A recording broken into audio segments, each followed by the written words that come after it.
They fired me for being the CEO's daughter, but they didn't know I owned the company. The conference room felt colder than usual as I sat there, my fingers tracing the edge of the polished mahogany table. The air conditioning hummed steadily in the background, but it wasn't the temperature that made me shiver. Across from me, 3 members of the executive board stared with expressions ranging from discomfort to outright hostility. Their body language spoke volumes: crossed arms, stiff postures, and eyes that refused to meet mine directly. "Emma," Mr. Thompson began, his voice carrying that practiced tone of corporate diplomacy, "we've discussed this matter thoroughly among the board members." He paused, glancing at his colleagues for support before continuing. "While your performance has been satisfactory, we believe your presence creates complications within the company structure." I felt my throat tighten, though I maintained my composure.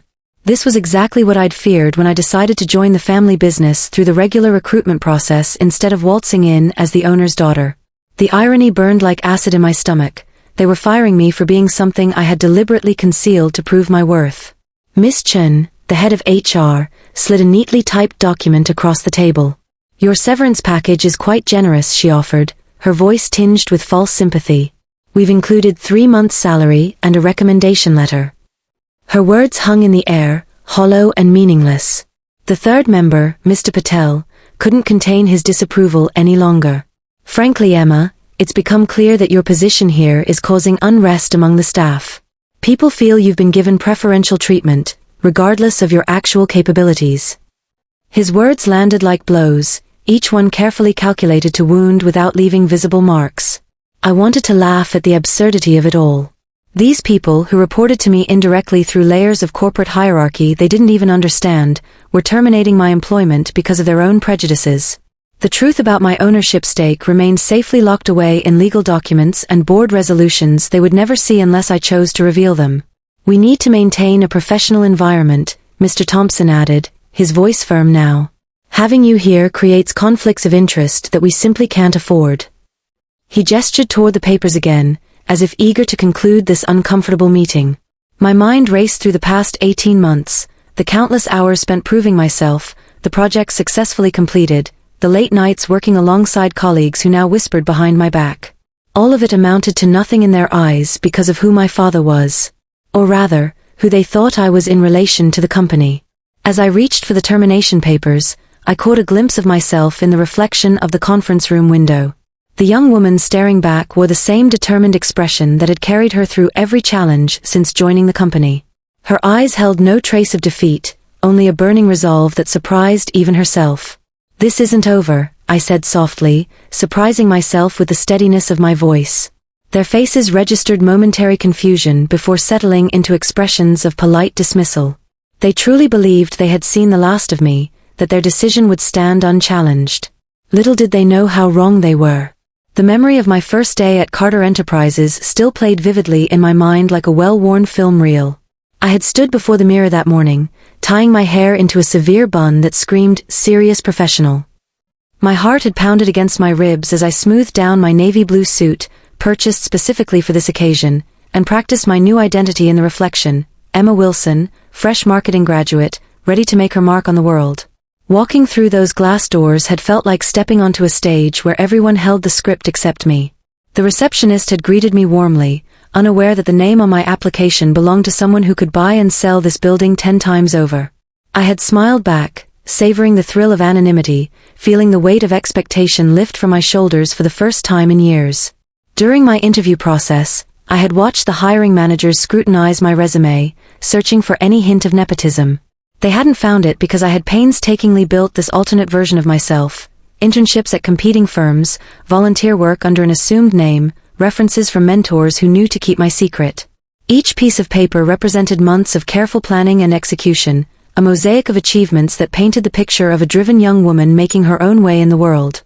The initial weeks had been both exhilarating and terrifying.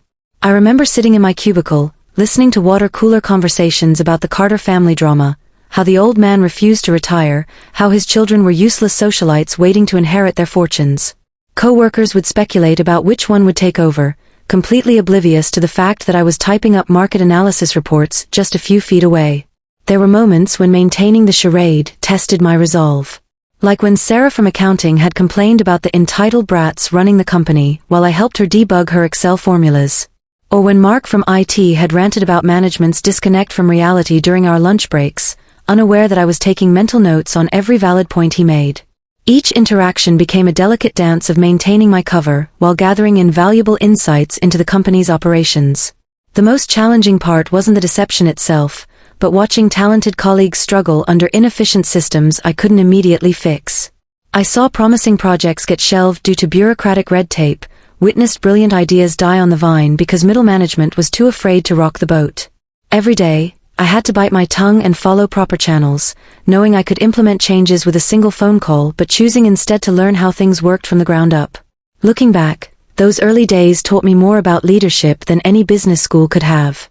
I learned when to push and when to yield, how to navigate office politics without compromising my integrity, and perhaps most importantly, how to truly listen to people without the filter of authority clouding their words. Each interaction, each small victory, each frustrating setback contributed to a growing understanding of what it meant to lead by example rather than by title.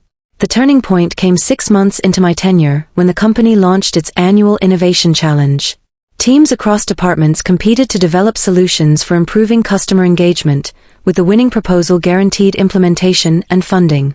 I joined a group of junior analysts who shared my frustration with the company's outdated approach to digital marketing. Our team meetings took place in the cramped conference room B, where whiteboards quickly filled with ideas and coffee cups accumulated faster than we could dispose of them. I watched as my colleagues shed their initial reserve, their eyes lighting up with possibility as we brainstormed ways to revolutionize our customer interface. There was Maria, whose coding skills could rival any Silicon Valley prodigy, and James, whose understanding of consumer behavior patterns was uncanny. Together, we crafted a proposal that combined cutting-edge technology with practical implementation strategies. When presentation day arrived, I volunteered to deliver our pitch to the senior management team. Standing in the main boardroom, I felt a surge of pride as I explained our concept, a comprehensive AI-driven customer relationship platform that would streamline communication while providing valuable data insights. The executives listened intently, their skepticism gradually giving way to interest as we demonstrated our prototype. "We're not just proposing a new tool," I had emphasized, my voice steady despite the adrenaline coursing through me. "This represents a fundamental shift in how we interact with our customers. It's about anticipating needs rather than reacting to complaints." The room fell silent as I outlined our projected ROI and implementation timeline, details I had meticulously researched during late-night sessions. To our astonishment, the committee selected our proposal for immediate development. The news spread through the office like wildfire, and for the first time, I saw genuine excitement among my colleagues. People who had previously kept their heads down started approaching us with suggestions and improvements. Our small team became the nucleus of a grassroots movement that challenged the status quo. The project's success transformed our department's dynamics. Regular employees began speaking up in meetings, sharing ideas they had previously kept to themselves. Middle management, initially resistant to change, found themselves adapting to the new energy flowing through the ranks. Even senior executives started dropping by our workspace, curious about the source of this unexpected innovation wave. However, success brought its own complications. Rumors began circulating about why our team had received such unprecedented support. Some credited political maneuvering, others suspected favoritism. The whispers grew louder when I was promoted to project manager, overseeing the implementation of our platform across multiple divisions. At first, I tried to ignore the speculation, focusing instead on the work at hand. But as our initiative gained traction, transforming various aspects of the company's operations, the murmurs evolved into open accusations.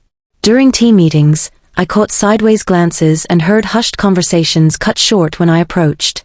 The camaraderie we had built began to fracture as colleagues questioned whether their contributions were valued or merely tolerated. Worst of all was the subtle shift in how people interacted with me, the forced smiles, the carefully chosen words, the hesitation before offering opinions.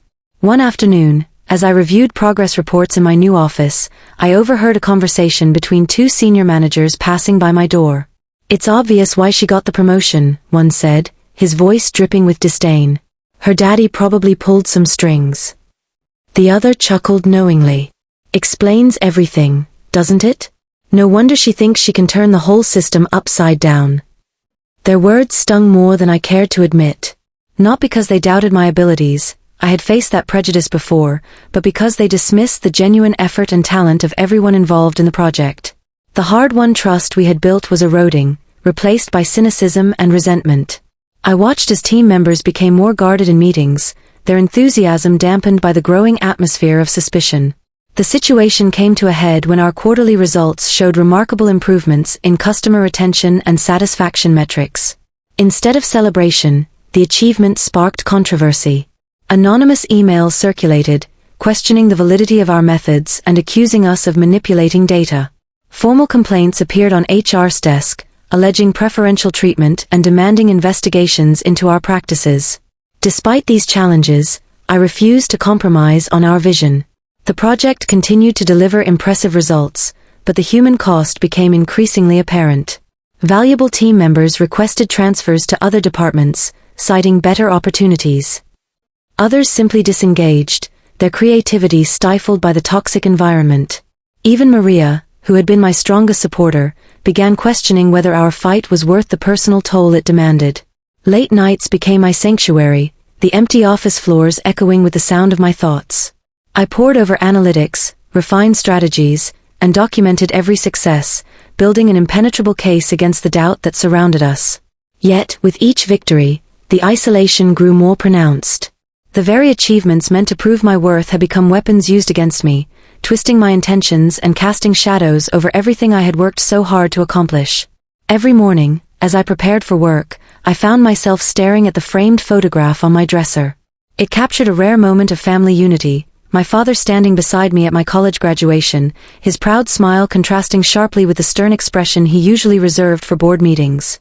That image represented everything I had been fighting for, to earn his respect not as his daughter, but as a capable leader who could guide Carter Enterprises into a new era of prosperity. Dad had always been a complex figure in my life. Growing up, I watched him transform a struggling manufacturing company into a technological powerhouse through sheer force of will and strategic brilliance. His work ethic bordered on obsessive, his commitment to excellence absolute. Yet, beneath the hardened exterior lay a man deeply invested in the future of his company, often losing sleep over decisions that affected thousands of employees and their families. Our relationship had always been complicated by expectations. From childhood, I understood that being a Carter came with certain responsibilities. Family dinners often doubled as informal board meetings, where I learned to analyze balance sheets before I mastered algebra. When other teenagers were worrying about prom dates, I was studying quarterly earnings reports. My father's approval never came easily, but when it did, it felt like conquering Everest. The decision to join the company anonymously had stemmed from a conversation we had during my final year at university. Sitting in his home office, surrounded by decades of corporate history, he had looked at me with a mixture of pride and concern. "You'll have to work twice as hard to prove yourself," he had warned. "People will always question whether you earned your position or inherited it." His words had stung, but they also ignited a fire within me. I wanted to show him, and myself, that I could succeed on merit alone. Now, as I dressed for another day of navigating the treacherous waters of corporate politics, I thought about the private meetings we occasionally held. These weren't the formal discussions between CEO and employee, but rather clandestine strategy sessions where he sought my honest opinion on company matters. Without the pressure of titles, our conversations flowed freely, revealing a side of him that few ever saw, vulnerable, sometimes uncertain, but always committed to doing right by his employees and shareholders. The irony wasn't lost on me that the very system he had built to ensure accountability had turned against me. My father had implemented strict policies to prevent favoritism, creating an environment where merit supposedly triumphed over connections. Yet, here I was, caught in the crossfire of those same principles, fighting to prove that my contributions mattered more than my last name. As I applied my makeup, carefully constructing the professional facade I wore to work each day, I reflected on how much I had learned about leadership from observing him. His ability to make tough decisions, his unwavering dedication to ethical practices, his willingness to adapt to changing markets, these were the qualities I admired most. But I also understood his flaws, the tendency to prioritize business over personal relationships, the difficulty in showing vulnerability, the occasional blindness to how his actions affected those around him. The knowledge that I possessed shares equal to his, that I had the power to change everything with a single signature, weighed heavily on me. Yet, I couldn't bring myself to reveal the truth. Doing so would undermine everything I had worked for, validate the very suspicions that had led to my current predicament. More importantly, it would disappoint the man who had taught me that true leaders earn their positions through action, not inheritance. Walking through the parking garage, I spotted Sarah from HR heading toward the elevators. She hesitated when she saw me, then forced a tight smile before quickening her pace. Watching her retreat, I realized that my father faced similar moments daily, people altering their behavior based on perceived power dynamics rather than genuine connection. This understanding deepened my resolve to find a solution that would honor both our legacies, his as a builder of empires, and mine as someone determined to redefine what leadership meant in the modern corporate world. The weight of my secret pressed heavier with each passing day, manifesting in subtle ways that others might mistake for stress or fatigue. During morning commutes, I found myself gripping the steering wheel tighter than necessary, my knuckles whitening against the leather as I rehearsed conversations in my head. What would happen if I revealed the truth now? Would my colleagues see it as validation of their worst fears, or recognize the 18 months I had dedicated to earning their respect? In team meetings, I noticed the change in dynamics most acutely. Where once colleagues had debated ideas passionately, now they spoke with measured caution, their eyes flickering toward me before voicing opinions. The open collaboration that had characterized our early successes had morphed into a carefully choreographed dance of professional distance. Even Maria, who had once been my closest ally, now addressed me with formal precision, her casual banter replaced by structured communications. The physical manifestations of this tension became impossible to ignore. My appetite diminished, yet I maintained the appearance of normalcy during lunch breaks, pushing food around my plate while forcing light conversation with coworkers who seemed equally relieved when our interactions ended. Sleep became elusive, my mind racing through scenarios and outcomes long after I should have drifted off. Dark circles began forming under my eyes, which I concealed with increasingly heavy makeup applications each morning. Most troubling was the impact on my decision-making process. Tasks that once required straightforward analysis now demanded intricate consideration of potential perceptions. Should I push forward with implementing the new customer feedback system? Would it be seen as flexing my supposed influence, or as genuine improvement? The constant second-guessing slowed our progress, creating bottlenecks that ironically fueled further speculation about preferential treatment. I started keeping a detailed journal, documenting every interaction, every decision, every success and setback. The entries served as both catharsis and evidence, a private record of my journey that no one could dispute. Some nights, I would sit at my kitchen table, pen scratching against paper as I poured out frustrations and hopes, mapping strategies to rebuild trust without compromising my position. The pages filled with notations about team dynamics, project milestones, and personal reflections on leadership that I hoped would someday help others facing similar challenges. Workplace rituals that had once brought comfort now felt like performances. Coffee runs became strategic operations, timing my visits to avoid or engage with specific colleagues. Birthday celebrations in the break room turned into carefully calibrated appearances, neither too enthusiastic nor too detached. Even my choice of workspace clothing evolved, from the comfortable business casual of my early days to more formal attire that created additional barriers between myself and my peers. The emotional toll extended beyond office hours. Friends outside of work noticed the change, commenting on my distracted demeanor during weekend gatherings. Family dinners became strained affairs, my parents exchanging concerned glances as I mechanically responded to their questions about work. Only my younger brother, Alex, seemed to understand the depth of my struggle, his sympathetic silence speaking volumes during our weekly catch-up calls. Perhaps most isolating was the realization that I couldn't share my burden with anyone at work. The few close relationships I had cultivated now felt tainted by suspicion, each interaction colored by the knowledge that I held information that could dramatically alter their perception of me. Colleagues who had once sought my advice now approached me with cautious formality, their genuine curiosity replaced by calculated politeness. Yet amidst this mounting pressure, a strange clarity emerged. The experience forced me to examine my own motivations and values more deeply than ever before. Was I fighting to prove something to others, or to myself? Did I want to lead Carter Enterprises because of legacy, or because I genuinely believed I could make a difference? These questions haunted my quiet moments, pushing me to define what kind of leader I wanted to be, one who ruled through authority or one who inspired through authenticity. Each day presented new challenges that tested my resolve. Project proposals required careful navigation, balancing innovation with the need to appear appropriately humble. Performance reviews became exercises in maintaining objectivity, while aware that my evaluations carried potentially greater weight than my position suggested. Even simple hallway conversations demanded conscious effort to project normalcy, while managing the internal turmoil of withheld truth. As the weeks passed, I developed coping mechanisms that helped maintain my facade. Morning meditation sessions provided brief respites from the constant calculation of social interactions. After-work runs through the city streets allowed pent-up emotions to release in bursts of physical exertion. And always, tucked in my bag, the journal waited to receive the day's observations and reflections, serving as both confidant and chronicle of my silent battle. The breaking point came unexpectedly, not through a dramatic confrontation or public revelation, but during a routine departmental review meeting. As I sat in my usual seat, scrolling through quarterly performance metrics, a sudden wave of nausea overwhelmed me. The numbers blurred on the screen, and the familiar conference room seemed to tilt slightly.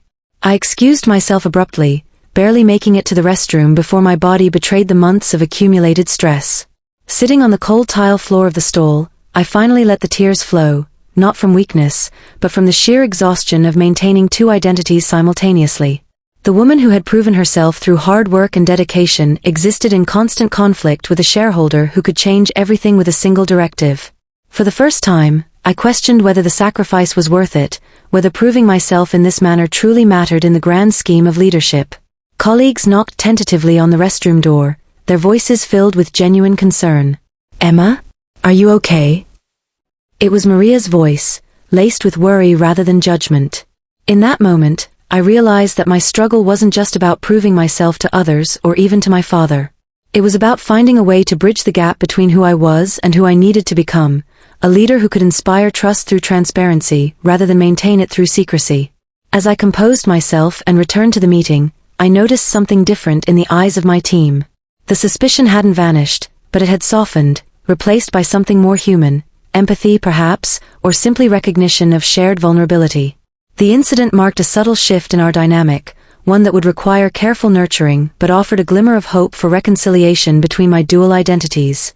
The aftermath of that moment in the restroom rippled through my consciousness like waves against a shore, each receding tide leaving behind fragments of clarity. Sitting at my desk later that evening, I began drafting a framework, not for immediate action, but for understanding. The document started as scattered thoughts, bullet points capturing moments of insight gained through months of silent observation. How had my colleagues' behaviors changed? What triggered their reactions?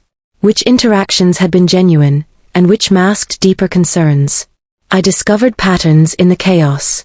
The junior analysts displayed classic symptoms of imposter syndrome, their confidence wavering whenever I entered a room. Middle management operated from a defensive posture, their communications becoming increasingly formalized as if preparing for inevitable scrutiny. Even senior executives exhibited subtle shifts in body language during meetings, their casual authority replaced by cautious deliberation when I contributed to discussions. These observations crystallized into a theory about organizational psychology that textbooks had never adequately addressed. Trust, I realized, wasn't a static entity but a living organism requiring constant care and nourishment. My presence had disrupted the ecosystem, introducing variables that others struggled to reconcile with their existing frameworks of workplace relationships. The challenge wasn't just about proving my competence, it was about rebuilding an entire network of professional interactions from the ground up. The complexity of the situation manifested differently across various levels of the organization. Younger employees viewed me through a lens of aspiration mixed with resentment, admiration for my apparent rise tempered by frustration at perceived advantages. Seasoned professionals approached me with a wariness born of experience, their skepticism rooted in years of witnessing favoritism play out in corporate settings. Each group required a distinct approach, a unique set of signals to demonstrate authenticity without compromising authority. My journal entries transformed into detailed analyses of behavioral economics within the workplace. I charted how information flowed through the company, identifying bottlenecks where mistrust created inefficiencies. The innovation pipeline, once vibrant with spontaneous idea exchange, had calcified into rigid approval processes as people second-guessed their contributions in my presence. Productivity metrics told only part of the story. The real damage lay in the erosion of creative freedom and collaborative spirit. The psychological burden extended beyond mere perception. Employees modified their work habits, deliberately avoiding projects that might bring them into closer contact with me. Casual mentoring relationships dissolved as experienced staff distanced themselves from potential association with favoritism. Even water cooler conversations shifted topics when I approached, creating an invisible barrier that separated me from the organic flow of workplace culture. Through this analytical lens, I began recognizing parallels between my situation and broader societal issues of privilege and meritocracy. The company's reaction mirrored larger patterns of systemic bias, how individuals from privileged backgrounds often face skepticism regardless of their actual efforts or achievements. My experience wasn't unique, it was a microcosm of a universal struggle to separate identity from capability in contexts where power dynamics naturally created tension. The realization struck me with particular force during a strategy session with the IT department. While discussing cybersecurity protocols, I noticed how team members subtly altered their technical explanations when addressing me. Complex concepts were oversimplified, while innovative approaches were couched in apologetic language. They weren't trying to patronize me, rather, they were unconsciously adjusting their communication style based on assumptions about my background and influence. This pattern of behavior revealed a deeper truth about organizational structures. Companies often trained employees to respond to perceived power rather than individual merit. The system had become so focused on preventing favoritism that it inadvertently created new forms of discrimination. Talented individuals from privileged backgrounds found themselves trapped in a paradox, needing to prove their worth while simultaneously having their achievements discounted due to circumstances beyond their control. As I documented these insights, a new perspective emerged about my role in this ecosystem. The solution wouldn't lie in simply revealing my ownership stake or continuing the charade indefinitely. True leadership required finding a way to transcend these artificial barriers, to create an environment where merit and identity could coexist without conflict. The challenge was monumental, but it represented an opportunity to redefine what authentic leadership meant in the modern corporate landscape. The document on my laptop evolved from personal reflections into a comprehensive study of organizational dynamics, each entry contributing to a growing understanding of how power, perception, and productivity intersected in complex ways. What had begun as a personal struggle transformed into a blueprint for cultural transformation, though the path forward remained obscured by the very challenges I sought to address. The puzzle pieces of my dilemma spread across my dining table like a strategic battlefield map. Each fragment represented a potential move, a calculated risk with unknown consequences. On one side lay the conventional approach, reveal my ownership stake and assert authority through established channels. This path promised immediate resolution but carried the certainty of validating every suspicion, reducing months of genuine effort to a footnote in corporate gossip. The other options, less direct but potentially more transformative, required navigating uncharted territory where traditional power structures gave way to something more nuanced and sustainable. I began experimenting with subtle interventions, testing the waters of change through small, calculated actions. During team meetings, I started redirecting credit for successful initiatives back to their originators, ensuring that each contribution received proper acknowledgement in official communications. This wasn't just about fairness, it was about demonstrating that recognition flowed from merit rather than favoritism. I watched as puzzled expressions morphed into cautious smiles, the beginnings of trust rekindling in hesitant gestures and tentative eye contact. The restructuring of project teams became my next strategic move. Rather than dismantling existing groups, I proposed cross-departmental collaborations that mixed senior leadership with junior analysts, creating opportunities for mentorship and skill sharing. These partnerships, initially met with skepticism, gradually evolved into productive exchanges where experience and innovation merged naturally. The key was positioning myself as a facilitator rather than a director, allowing natural hierarchies to emerge based on expertise rather than perceived influence. Communication channels underwent a careful redesign. I initiated anonymous suggestion boxes for process improvements, ensuring that every voice, regardless of rank or relationship to me, had equal opportunity to shape company direction. The flood of ideas that followed surprised even me, revealing reservoirs of creativity and insight that had remained untapped during the period of heightened suspicion. Implementing these suggestions, regardless of their source, sent a powerful message about the value of genuine contribution over presumed advantage. Behind the scenes, I orchestrated a series of controlled disclosures. Select colleagues, chosen for their discretion and influence, received partial glimpses of the truth, not about my ownership stake, but about the depth of my commitment to the company's future. These conversations, conducted in neutral settings away from prying eyes, allowed me to share my vision for Carter Enterprises without the immediate backlash of full revelation. Their reactions ranged from shocked realization to gradual acceptance, each response adding another layer to the evolving narrative of my leadership. The most challenging aspect proved to be maintaining consistency across these parallel tracks. Publicly, I continued to operate within the constraints of my official position, participating in performance reviews and advancement discussions with appropriate deference to established protocols. Privately, I leveraged my actual authority to remove obstacles and create opportunities for genuine merit to shine through. This dual existence demanded precise calibration, like walking a tightrope stretched between two opposing forces. Data became my ally in this delicate dance. I commissioned independent studies of our organizational culture, using quantitative metrics to track shifts in team dynamics and productivity. These reports, presented transparently to all levels of the company, provided objective evidence of positive change while shielding the true nature of my involvement. The numbers spoke a language everyone could understand, transcending personal biases and preconceived notions about my role in the company's evolution. Training programs emerged as another strategic front.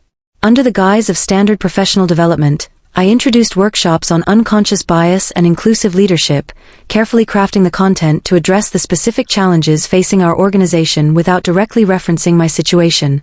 Participants engaged in exercises that revealed hidden prejudices and fostered empathy, creating a foundation for more authentic workplace relationships.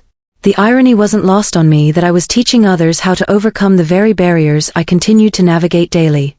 Technology provided another avenue for transformation. I championed the development of internal platforms that democratized information access, ensuring that all employees had equal visibility into company goals, performance metrics, and advancement opportunities. These tools, marketed as efficiency enhancements, actually served to level the playing field, removing the opacity that often breeds suspicion and favoritism. The increased transparency generated its own momentum, encouraging more open communication and collaboration across departments. Each step forward revealed new complexities, like peeling layers from an onion that never quite reached its core. Success stories multiplied, but so did the challenges of maintaining equilibrium between my dual identities. The more effective my strategies proved, the greater the pressure to reveal the truth. Yet premature disclosure threatened to unravel everything achieved thus far, replacing earned respect with automatic authority. The chessboard of possibilities expanded with every move, creating new opportunities while closing others. Some colleagues interpreted my actions as confirmation of their worst fears, seeing manipulation where there was only careful orchestration. Others began to suspect the truth, their suspicions manifesting in subtle changes in behavior, more direct communication, less guarded interactions, tentative offers of support. These shifting dynamics required constant recalibration, like adjusting sails to unpredictable winds. As the pieces fell into place, a pattern emerged that transcended individual strategies. The real power lay not in any single action but in the cumulative effect of consistent, authentic leadership. Each decision, each intervention, contributed to a larger narrative about the type of company Carter Enterprises could become. One where merit and opportunity aligned naturally, where leadership emerged organically from demonstrated capability rather than conferred status. The unfinished symphony of transformation played on, each note resonating with the potential for lasting change. The path ahead remained uncertain, but the direction had become clear. The question no longer centered on whether to reveal my ownership stake, but on how to do so in a way that honored the journey undertaken thus far and preserved the progress achieved through genuine effort.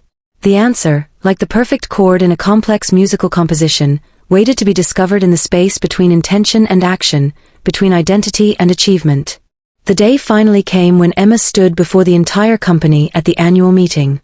Instead of revealing her ownership outright, she presented a year's worth of documented successes and implemented changes that had transformed Carter Enterprises from within. As employees recognized their own contributions in her presentation, the atmosphere shifted. Her father, watching proudly from the front row, stood up unexpectedly and revealed the truth about Emma's stake in the company. Rather than resentment, the room erupted in applause. Her colleagues now understood how much she had sacrificed to prove herself. The board unanimously appointed her as co-CEO, not because of her shares, but because she had earned their trust and respect. Emma's journey had changed the company culture forever, proving that true leadership comes from authenticity and hard work, not just titles or inheritance.